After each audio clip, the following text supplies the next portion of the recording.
Hello everybody, welcome to the very last Virtual Homeschool Co-op video for the school year of 2015-2016.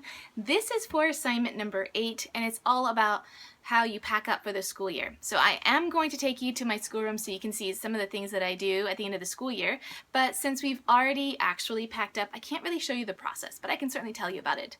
Okay, so don't forget to check the description box because all the playlists are posted and updated all the way up until assignment number 8. So if you have not been able to get caught up and you would like to see them, they're all ready to go. So please do check those out. And don't forget that you can join too. There's a link for you as well.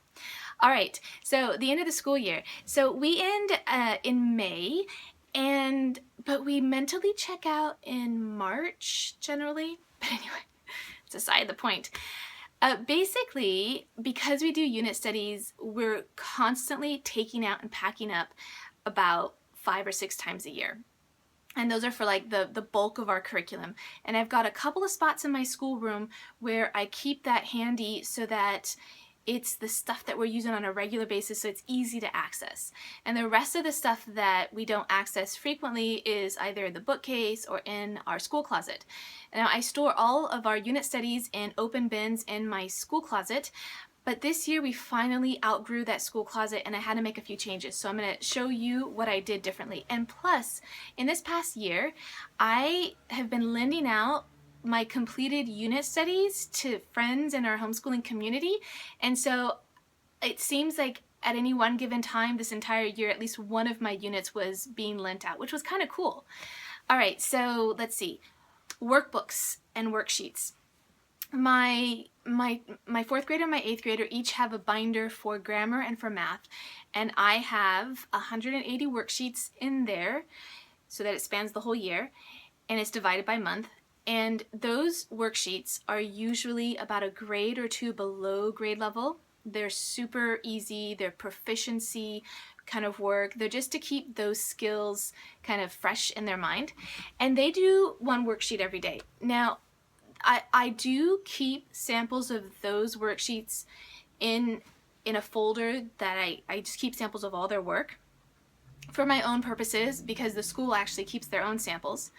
But then of course I always keep their main lesson books because those are just really priceless in my opinion. And so over the years we've accumulated a lot of main lesson books, but then I can't really stick that in a folder, and I don't want to rip out any of those pages. So I just keep a couple of worksheets from some of the things that they're doing in a folder with their name and their grade and the school and a couple other little bits of information. So each kid has one for every single school year that we've homeschooled.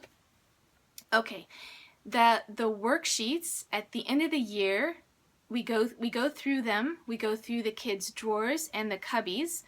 My drawer doesn't need quite as much maintenance because I go through it more often. But anyway, all those things need to be purged. And the majority of the stuff ends up in recycle, which is fine because their workbooks were already hand-me-down workbooks anyway. And so I don't feel so bad about recycling them because we've already gotten, 2 uses out of them. And so, but the thing is, if my kids get to those worksheets before I do, they take them to the backyard and build a bonfire with them. In fact, it was, I think, January, and my kid was pulling out his binder to show his teacher some of the work that he'd done, and like half the worksheets were gone. So apparently mid-year he decided that he could remove those worksheets that he already did and build a fire with them. So we need to go through those things and just put all of that stuff in recycle. And then their main lesson books, I usually pull those together and I store those as well. Then the curriculum all gets put back into the bins and that gets put back into our homeschool closet.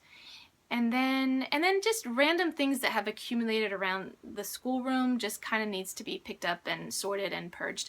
They each do have like a little, kind of like a memory box where they can keep other odds and ends that were important to them. I've got boys, they collect sticks and stones all the time, and we actually have an enormous collection of like rocks right now in our schoolroom, and it worked well because we were going to do a geology unit which is going to be pushed back into the fall. But the point is that those things do have a place in their personal lives as well as in their academic lives, which are really kind of all combined anyway.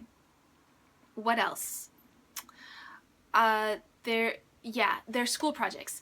Now, we have vaulted ceilings in our schoolroom, so it's really easy to put all of those projects that they've been doing throughout the year up on shelves, up out of the way. It's nice decorations for our schoolroom. I like to just kind of look at them. My kids like to look at them, and it's just kind of a nice way to display their work. And so that's something else that we kind of do throughout the year, so we don't have to do that at one time. And I don't anticipate throwing any of those things away, not for a super long time. So let me take you to the schoolroom and show you our unit study storage. Okay, so let me show you what's inside our homeschool closets. We've got 2 of them in here, and I have a video about more details of how I store all of our unit studies, and you can click on the screen to check it out right now. It's one that I filmed about 5 or 6 months ago and never got around to releasing it, so you can see it now, and then you can compare some of the changes. There used to be a printer up here, but it was not working well, so we got rid of it. And in the meantime, we have split up some of our science units. So this one's just on weather and oceanography. No, sorry, just weather. We have one on oceanography, and we have a couple on the different sciences. And then we've got more in another closet, and I'm going to show you that. So basically, these are our bins that we store unit studies in. Now they were getting kind of small for the material that we had, so I had to remove, like split some of them up, and then some of them were just too big and they were all just one subject area, and then I moved them completely, and I'll show you what I did with that. So basically this last week I kind of went through all of this material, the ones that we use, not all the material in here, but the ones that we were actually using this year, and I went through some of the books and I sorted them out with ones that I wanted to definitely use or use again, and the ones that I didn't want to use. And then of course in doing this, it also made room for more flexibility in the storage, and it also made room for new material. So you can see now we're not bursting at the seams in here. So there's a little bit of room to add new things. Okay, so I'm going to take you right outside the schoolroom, and right over here I have another set of closets here. And in here, we used to keep all of our winter supplies, like jackets and things. And then still on the bottom, we have some of our winter shoes, and then that bag is for summer things. And so what I did was I removed the things that were in this section right here, which were all the winter jackets. And instead, I filled it with 8 or 6 of these legal size boxes. And then I went ahead and did some labels. And I put in things that did not fit in those smaller bins. And what's nice about this also is that it makes it pretty easy to lend out my unit studies because they're just all in a box and ready to go.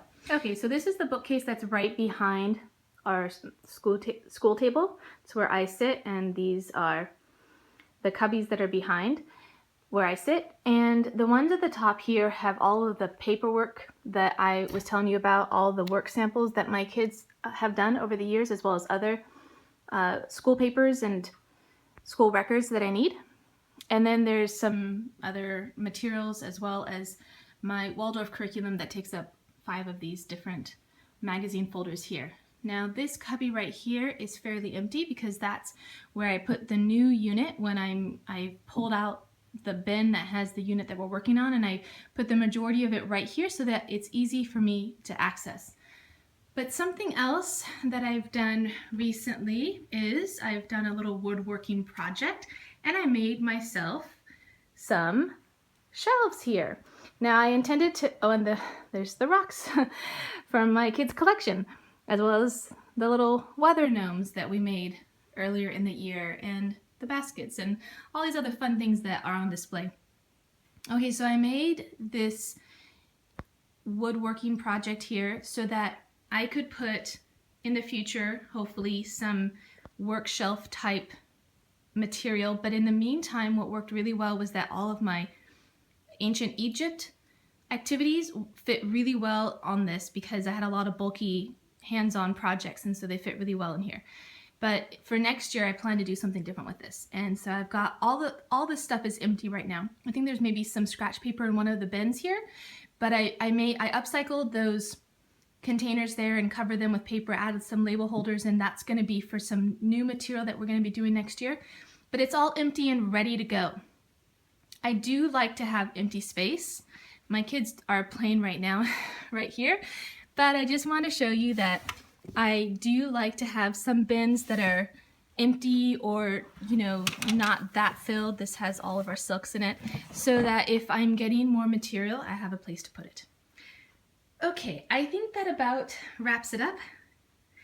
And thank you for watching, and don't forget to check out some of the other videos in the Virtual Homeschool Co-op series.